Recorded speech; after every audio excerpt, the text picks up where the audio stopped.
Rachel Sabah, my, I guess you could say partner in this wonderful mission that was really a mission of love more than anything. I know you people say it's something else, but Rachel was with me. She was there before me. She was there from the first day that she flew down to Florida. She lives in Florida sometimes, but she had come back to deal. And when she heard, she hopped on a plane, and that day she was in Florida. Without her, we would not have known where to go, what to do. Grand Beach Hotel, she had a little pink bracelet. And as we sat there for so many days, there was a guy, I call him the one Sadiq Bistom, which is the one righteous person in Sodom, so to speak, and his name is Ray Jadallah. Ray Jadallah, I knew from his last name, had to not be Jewish at all. In fact, he was probably Arabic of some sort. So I asked him one day if he was Indian or Pakistani, and he said, no, I'm Arabic. I said, well, you're not Lebanese because you're too tall. So, sorry out there for those that are Lebanese, but, so he said, no, I'm not. He says, I'm from Ramallah. I said, oh, you're from Israel, which of course is a little bit of a dispute. So he says, yeah, I'm from Ramallah. I go, oh, so you're from Jerusalem, the outskirts. And he said, yes. And so Ray is a Muslim, very righteous Muslim, very religious Muslim. And he stood in this room, this briefing room, with, I'm going to say 85% of, unfortunately, the people in Champlain Tower South were Jewish. Whether they were Latino, or American, or Israeli, or what have you, but 85% were Jewish or married to Jews, either or.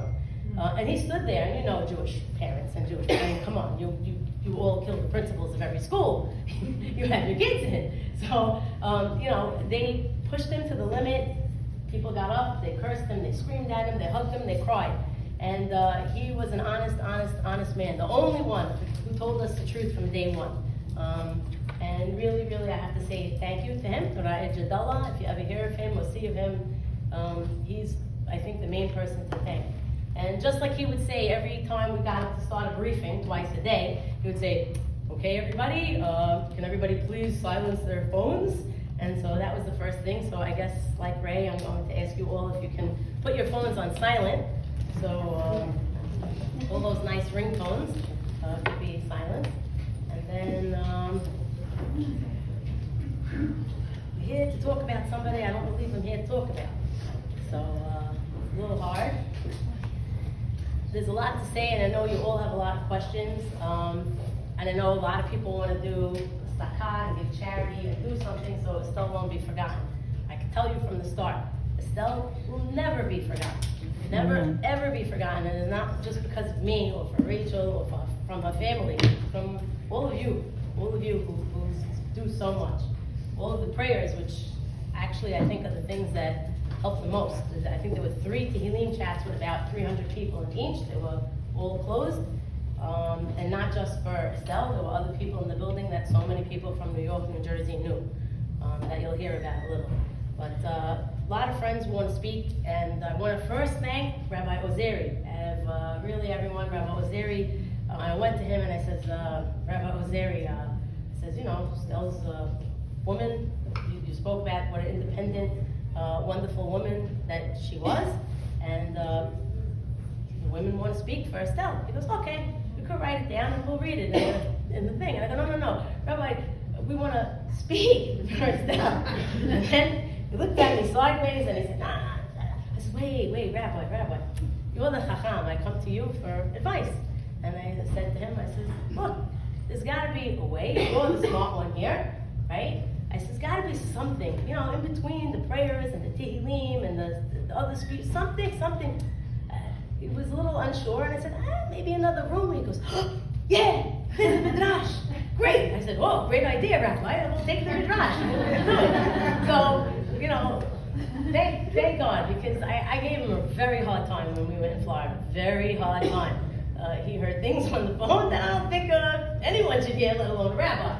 So I really want to thank him so much.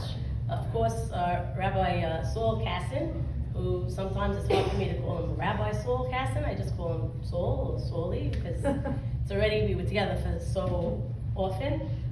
He went through a tough time.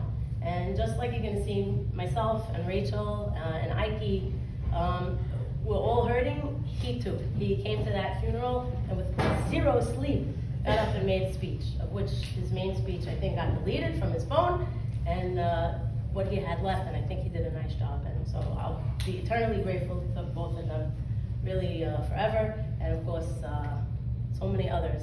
Again, I'm gonna ask a lot of friends here that wanna speak, and then some people who said on the Facebook, Estelle Hedaya Remembered public Facebook page. You can all go on it. I know some of you don't have it, but if you do, it's a beautiful tribute to Estelle. I hope it's a source to Linda, to Estelle's mom and her whole family, that you could go on and read all people from Estelle's life, Fire Island and dancing people and Florida people and just all over the world.